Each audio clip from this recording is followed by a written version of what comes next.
श्री स्वामी समर्थ. रे बाळा, उद्या 1 फेब्रुवारी वर्षातील सर्वात मोठी आणि पवित्र मानली जाणारी माघ पौर्णिमा आहे. शास्त्रात असं म्हटलं आहे की माघ महिन्यात सर्व तीर्थे गंगेमध्ये विलीन होतात.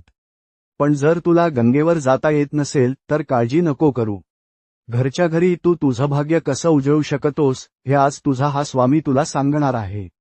उद्या सकाळी अंघोळीच्या पाण्यात तुला फक्त काळे तीळ ब्लॅक सेसमी सीड्स टाकायचे आहेत. तू म्हणशील, स्वामी, फक्त तीळ टाकल्याने काय होईल?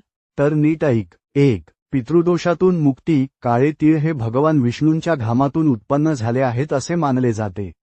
माघ पौर्णिमेला ते पाण्यात टाकून स्नान केल्याने तुझे पूर्वज पितृ तृप्त होतात आणि त्यांच्या आशीर्वादामुळे तुझ्या घरातील प्रगतीचे अडथळे दूर होतात.